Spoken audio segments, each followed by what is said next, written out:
Hello everyone, and again, welcome to the channel. Hope you've been enjoying the messages that you hear on here. If something really impacts you, really want to hear from you, put a comment down below and we'd be, just glad to answer any sorts of questions you have or really talk about a topic that you are interested in. Well, today I want to talk about the 4 phases of a man. And when I talk about the 4 phases of a man, I really want to first talk about the 4 phases of God. Now, you know that there are 4 Gospels, right? The Gospel of Matthew, Mark, Luke, and John. And in the Gospel of Matthew, it talks about Jesus as a king, okay? And in the Gospel of Mark, it talks about Jesus as a servant. In the Gospel of Luke, it talks about Jesus as a man. And in the Gospel of John, it talks about Jesus as God. Now, here's the thing. If we go into the Old Testament actually foretells of this, in the sense that it talks about God, a creature, especially in the book of Ezekiel, and that creature has 4 phases. It has the face of a lion, has the face of an ox, has the face of a man, and then has the face of an eagle. And these 4 animals correspond to the 4 Gospels, right? A lion represents the king, an ox represents the servant, the man represents, again, the man, but not just any sort of man. It's talking about the first Adam. That's why the book of Luke, the lineage starts with Adam. Okay. And then it talks about an eagle, which really represents God, because an eagle flies higher and is in rarefied air. There's no other bird that flies higher than the eagle. Now, the question you may be asking yourself is, what does this have to do with man? Well, we understand that the Bible tells us that as he is, so are we in this world. We understand that Jesus is the firstborn over creation. We understand that we now, right, are an heir to the throne of God, right? So we understand this, that Jesus, right, is the first new man that came into the world so that we could become more like him. And as we live our life, we're being transformed more and more and more into his image. The reason why I bring up these 4 phases and these 4 animals is because it's kind of talking about our identity as well. All right, the first thing we need to understand is that we are kings as well. The Bible calls us a royal priesthood. That means we're royalty. So that means that we're a king. So every single time you want to understand about your royalty and your royal identity, the thing you need to do then maybe is go ahead and read the book or the Gospel of Matthew to find out more about how Jesus has been spoken about there. If you truly read that book and you really allow it to illuminate your heart, you'll find out that you will start to really think about yourself more as royalty and not less than, which some people may try to tell you that you are. You're not.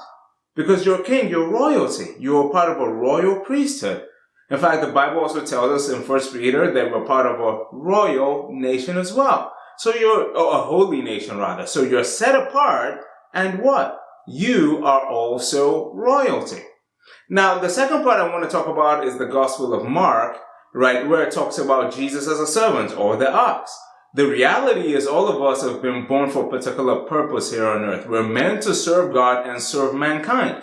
In the book of Mark, you see God serving mankind in so many different ways, and he had compassion for them. So if we're going to have to serve people, we're going to have to develop a heart of compassion just like Jesus, and our purpose in this world is to serve humanity by loving them. Jesus said, love your neighbor as you love yourself. And then it goes ahead and talks about the story of the Good Samaritan. That means love everybody in your sphere of influence. Anybody that you come around means that you're looking to add value to them in any sort of way. So that gives you a purpose in this world, why you were born. When you take a look at the book and the Gospel of Mark, rather, you'll start to realize that my life is really about service. And here's the wonderful thing that God tells us, the more we look to serve, right, and if we serve people, then we're elevated in life. So if you really want elevation in life, right, and you really want to know your purpose, go read the book of Mark and see what God is talking about over there, right, through the Gospel of Mark.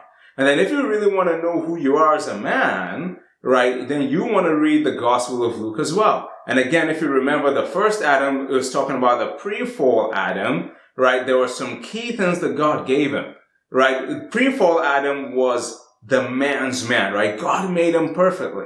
And here's the wonderful thing. You need to know who you are as a man as well. So you need to read the Gospel of Luke. And then the final thing, you're set apart. Okay? Just like Jesus was set apart, we're also set apart. We're set apart to be an eagle, to fly above every single thing else like that. Right? We are different from everybody else in this world. And if you want to know how set apart you're meant to be and how you're supposed to think of yourself in that sense, then you need to read the book of John as well. You're not a chicken, you're an eagle. That's who you are. It's time to stop living like you're a chicken and really realize who you are, that you're an eagle. You're supposed to be flying above and not beneath, right? You're the one that's supposed to be able to conquer all the things that are before you, okay? See, you need to understand this, right? Who you are. You need to understand that you're a king. You need to understand your purpose in this world is to serve people. You need to understand your true identity as a man or a woman of God. I'm using man for mankind here. And you need to understand that you're truly set apart, right? And your DNA is not like everybody else's DNA in a sense. And you need to make sure that you start to live that way. The more you start going through the gospel and start to read the gospel with this context in mind, the more you're going to get out of it, and you're going to realize that it starts to change your life. Again, that's the 4 phases of man that I wanted to talk about, or the 4 phases of mankind. I hope that you've got something from it, and I hope that it makes you think about the gospel differently as you read it. All right, take care, and we'll see you next time. Bye-bye.